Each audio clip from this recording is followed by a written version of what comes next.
completely comfortable situation. So that means that actually Vincent needs to win, yeah, in order to catch him and then claim some tiebreak. So Queen G3 played. The line we talked about, and yeah, Vincent looks at him. He Knight F5 immediately. He jumps to F5 immediately. But this is wrong. I saw like he needs to take on D5 first. Wow. This E takes F5, take on D5. This is not good. This is nothing. The nerves. Yeah, I just couldn't. The nerves, and Magnus is now calming himself down. Wait a second, this is lovely. This wasn't the move that I was afraid of. So E takes F5. Now, do you go Rook takes D5 or Bishop yeah, takes D5? That's the question that I'm kind of posing. That. Oh, but this is so beautiful because, for example, after Bishop takes D5, you go Queen G4. You force the Rook back, and then you can go Bishop E4, and the Queen protects D1, and this is just over. Magnus takes EF5. Vincent will take with the Rook, I believe. No. Yeah, no, you don't think? No, it's over. FE6. After Rook D5, FE6. Yes. Oof. I think that's game. But then Rook D1. And then I think I can take. Yeah, I take. And then because you have got to threatening some checks. There is Queen a Queen E2 G1. check. But Queen G1. Yeah. No, okay, after Rook D1, let me just Rook D1, Rook D1. E7, Queen G, E7. No, E7 you have. Yeah, he takes Rook D5, exactly. Okay. He has to take Rook D5. This is the idea. And after Rook takes D5, he wants to take Queen D5. Yeah, he wants to take Queen D5. This is his idea. Yes. I don't know if it works or not. F takes E6. There is Queen D2 check. King H3. And King H3, Bishop F2, the move that I mentioned Queen to you. G4 that check. No, the pawn is on E6. But you might have E7. You might have but E7, Queen D7 check. Queen G4, Rook takes H4, winning. It's just complete insanity. But maybe you have Bishop F5. You have Bishop F5 after Queen D7. Maybe.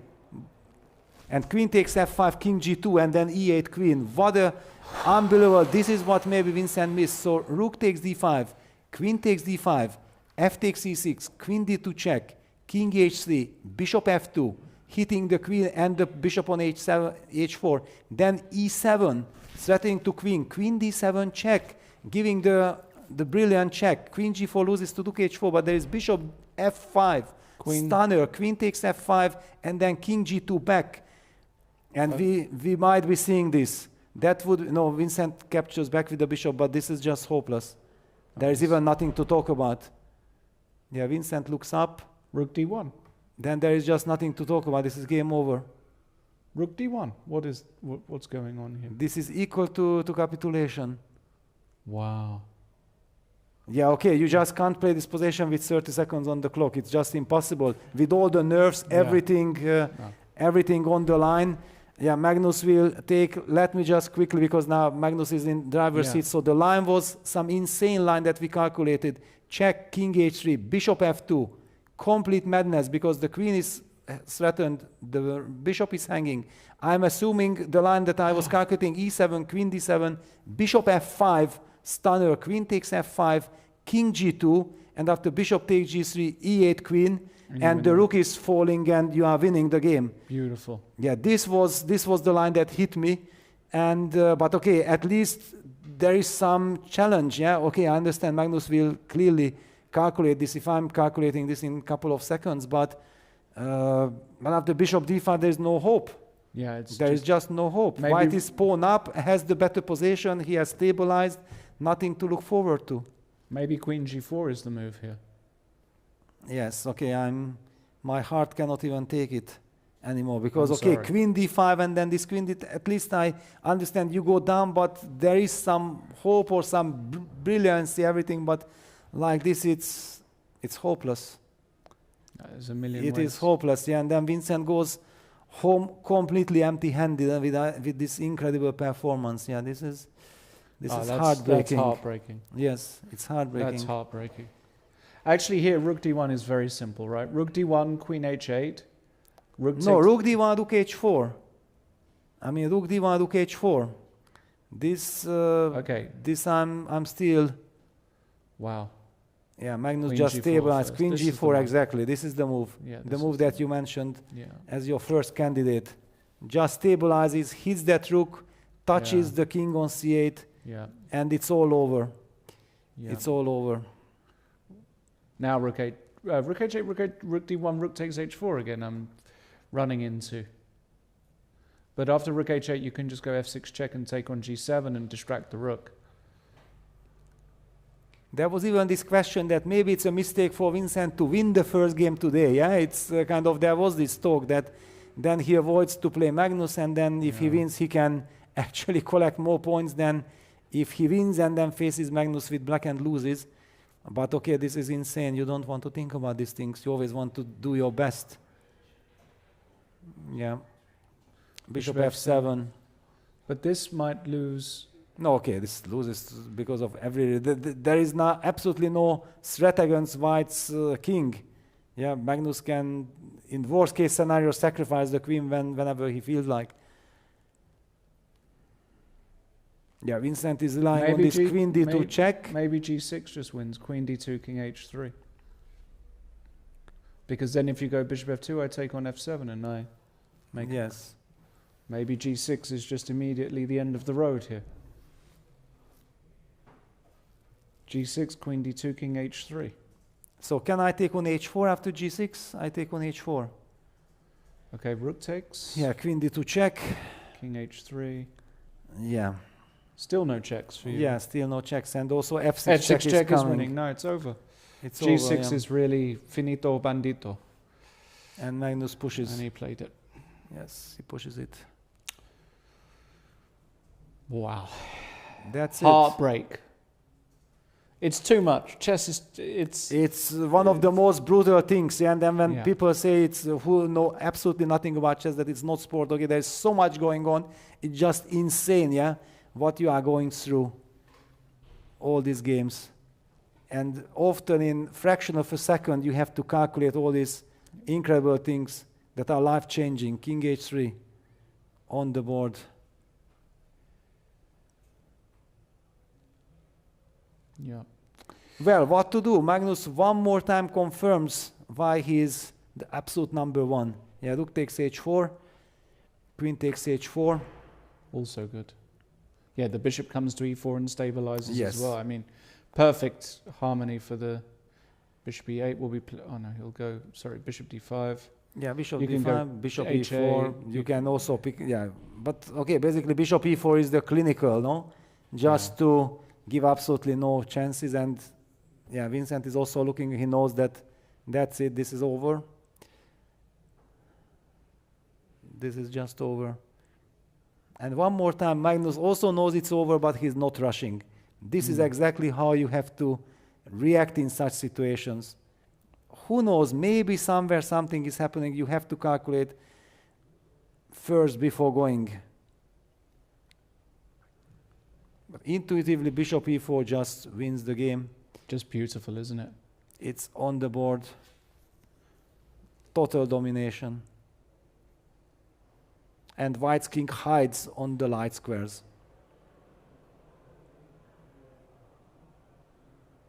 Yeah.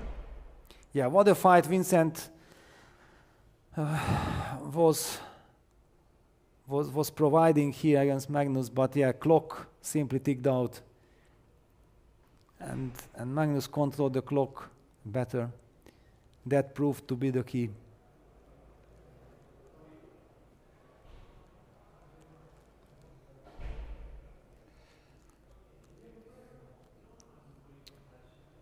I think resigns is not far away, actually. That's my impression. Yeah, but out of frustration, Vincent will some more moves. He will not resign. I can imagine old school guys resigning here. Yeah, that's true. Yes, because when we feel like, okay, there is no chance, we know exactly, we are in this situation because our opponent also played brilliantly, so why should we expect him to suddenly collapse? Bishop takes e4. Yeah, Vincent wants to give the queen h6 check after queen takes e4. Of course, queen takes e4 happens. And then he's going to return with the queen. Yeah, queen h6 check, queen h4, queen e3. And then queen g4, and that will be... Then or queen h6 back. Sorry, let me just be precise. Yeah, queen h6 check.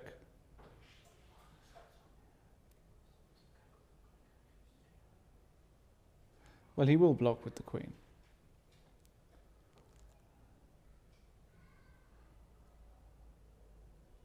I'm just trying to think, if he goes to h8, takes on g7, after king Yeah, you are calculating this queen h4, queen e3 yeah, sequence of moves, yeah? and after king a6. But wait a second, he can also play king g2. And if queen d2? No. No. Yeah, but I think so. Because, yeah, he moved toward, and then king g3. And if queen g5, queen g4, if queen f2, then king That's h3, beautiful. and he just hides. Yeah, just important not to do after queen d2 to go to f1. That would be the shocker of all shockers. Yes. But, of course... He's going to go to g3 and hide on h3, yeah. Yes, queen d2, king g3. And if queen g5 check, you go queen g4. And if you go queen f2 check, king h3. Yeah. Okay, So queen g5 check, queen g4, queen g4, queen d2 check, king g3, and queen f2 check, you hide on h3. Yeah. And that's it. And if black gives bishop f2 check, you also go to h3, and queen h6 check, king g2, and there are no more checks. It's beautiful, actually. You are setting, maybe actually there wasn't even any other escape route, but Magnus had foreseen this to Vincent's frustration. That's absolutely brutal.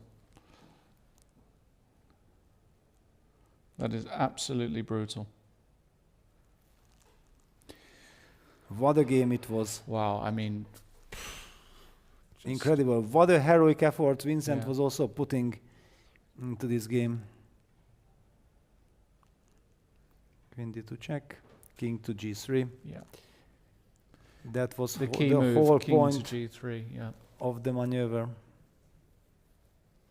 I think Vincent will play maybe bishop e3. No, I don't know. It doesn't really matter, right?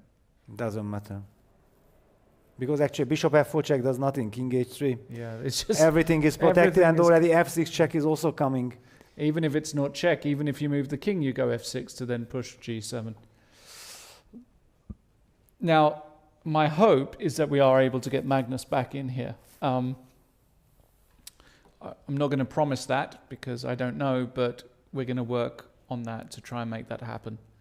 Would be fantastic. Yeah, that would be fantastic. We are witnessing history right now. And it seems like Robson will make a draw against Frederick Swanne, which means then Parham Maksodlu. Well, wait a second. Is Lenier Dominguez fighting back? I suddenly only see -1. Could be. Knowing that he was in a much worse situation, this is crazy. We, of course, stick to this game. Yeah. Because this was such a fantastic game, and Vincent deserves all the credit for fighting so hard. He was so close, but clock situation against Magnus. There is so much challenge to survive the opening, survive the middle game, survive the clock situation. King c7 played. Nothing really. It does not really change anything. He'll go f6. There's no need to do anything else. Just f6 is clean enough. Yeah, everything is protected, so Magnus can just go forward. And Vincent could have 34 seconds, 34 minutes, 34 hours, or 34 years on his clock, and the result would still be the same. Unfortunately, sometimes things are not salvageable. Vincent's position is kaputski. Yeah, down to 15 seconds. It's over. Yeah. Well, it also just shows what an incredible result Vincent had in Weissenhaus by beating Alireza Magnus and Fabiano Caruana in one tournament. Yeah, that's. But Magnus wanted his revenge, and he's taking it here in Karlsruhe at the Grenke Chess Festival. Bishop f2 check, king h3. The king is hiding, the g-pawn is queening. He's going to give the check and go back to d2. Yeah, but there is we know that there is no... Oh, no? Yeah, he goes bishop c5. Okay, any last tricks? Any last tricks? This is where you ask yourself, any last tricks? F takes g7. Queen h6 check. Queen h4. Yeah, then I take on g6. Yeah. And... Yeah, I don't need to do... you don't need this, yeah. Maybe just f7. Yeah, but f7 does not threaten f8 queen. So at least Vincent is Oh, trying to cause some... I know the move. It's f4. Yeah, f4 is... But no, he just takes fg7. Well, probably also wins, right? Yeah, for sure. It's just that after queen h6 there is no need to design yet. But of course it looks hopeless. Ah, you can play king g3 here. Yeah, you can. You can play king g3. But then queen takes h1. Then queens? Well, I don't know. No, king g2 and again the same motive. King g3 and now check king and G3. then king the same. Yeah, you exactly do the same same thing, yes. and now king g3. Yeah. Very frustrating, of course. Yeah, that you keep on checking, but white can simply hide with the same method. Yeah, and at the end the bishop's going to be hanging. And there we see a draw agreed. Yes. That was expected. But what a tournament from the German players. Unbelievable. Just unbelievable. And you're right, we will have a look at Payam's game afterwards, but it looks as though he's blown the lead. Blown the advantage. King g3. It might be now really might be time because there's nothing else. Yes, this is so frustrating. Yeah, always this king h3, king g2, king g3. No matter how many checks, triangle. how much I'm chasing that king, and the pawns are already queening. Yep, that's it. They both know it's it, and they really know it's it. That was the last big deep breath that Vincent needs to take. Yeah, yeah. And there is the congratulation and the historical performance by Magnus Carlsen. 9 out of 9. 9 out of 9. Fischer did it. Various others have done it. But isn't it fitting that he did it in Fischer Random? Amazing. 9 out of 9 yes. when Fischer did it in the U.S. Championships in... in 50... Can't remember the year. We'll get confirmation of it. Magnus Carlsen wins the Grenke Freestyle Chess Open with a perfect 9 out of 9, winning 60,000 euros. But forget the money. It's not about that. It's about legacy. Magnus Carlsen has cemented himself, in my opinion, no questions now. Greatest player of all time. If you argue that, I don't know how you can. He's won it all. Classical, blitz, rapid. And now he's just won the strongest ever Freestyle Chess 960. Not just won it, he's won it with a perfect score of 9 out of 9. Tell me somebody else who comes close to this in terms of unbelievable performance. There was also an incredible reward from the public. Yeah, there was some big applause, which actually Parham